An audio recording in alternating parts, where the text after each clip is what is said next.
文化大革命这样历史的悲剧还有可能重新发生。中国呀，从1949年中共建政之后到今天，有一件事情始终没有改变过，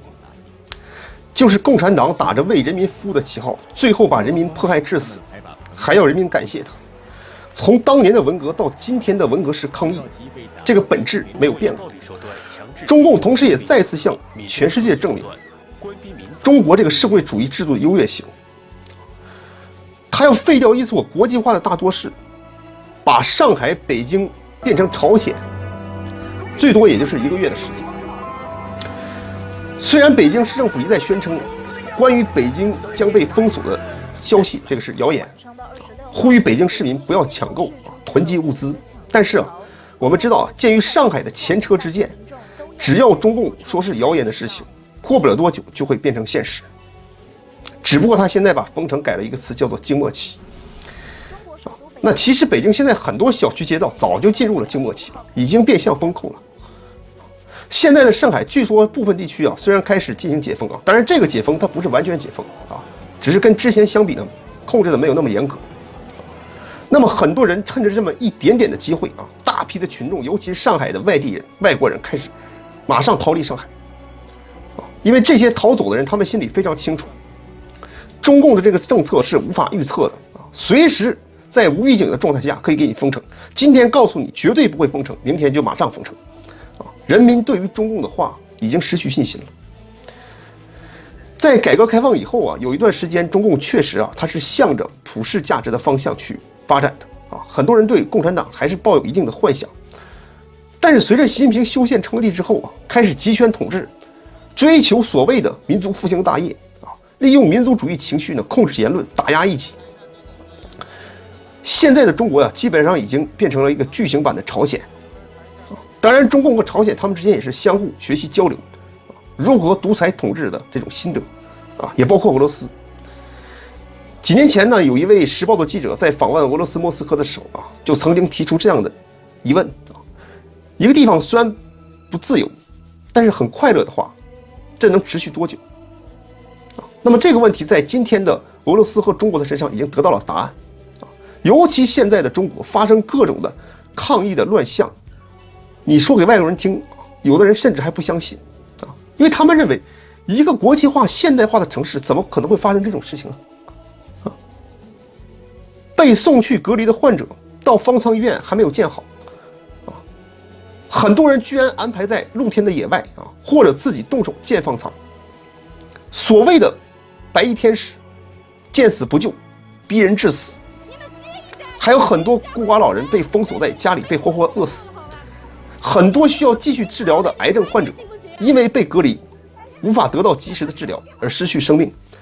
这种事情，这些事情怎么可能发生在一个现代化的国家？但是确实这些事情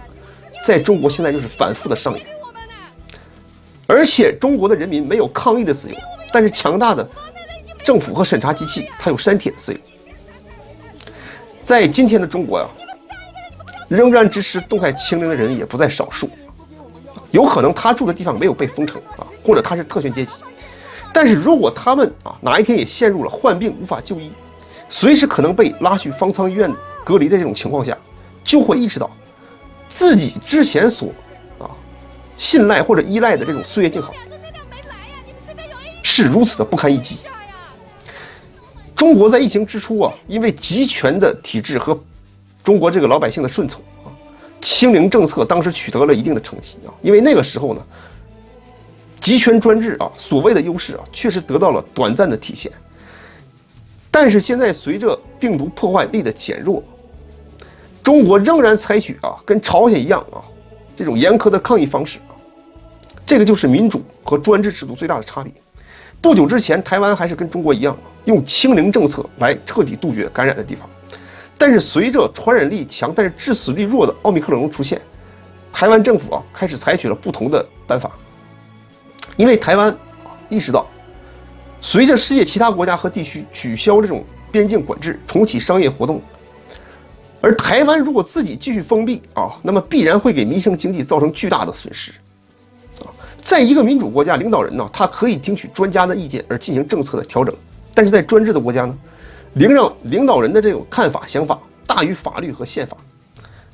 所以台湾他也不想和中国一起成为最后还在追求所谓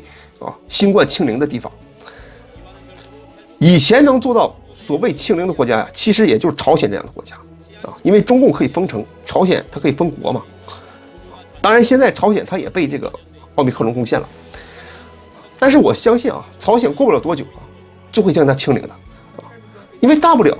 你病毒清不了，你就清人嘛，对不对？朝鲜是可以清人的。在共产国家因为死一个人他是生命，但是死1万人、死100万人，它就是数字而且现在朝鲜也在积极学习这个中国西朝鲜的经验如果人民不去做核酸，就不允许出家门，打着各种检测的旗号做各种违法侵权逼人致死的行为。中共也好，朝鲜金家政权也好，他对于这种文明基石的破坏，对于法律和人权的藐视，70年来没有改变过。现在全世界绝大部分国家均以这种开放式的态度来管理和应对疫情之际，中国依然靠没有人性的封锁措施，坚持所谓的清零战略。尽管这样做已经付出了沉重的社会和经济代价，造成了中国人没有死于新冠，但却因新冠而死的这种人道灾难。但是我想不管他付出什么代价，习近平都会坚持下去，因为习近平他已经把清零作为中国这个制度优越性的标志。因为在习近平的心中所谓的清零政策远远高于中国人民的生命。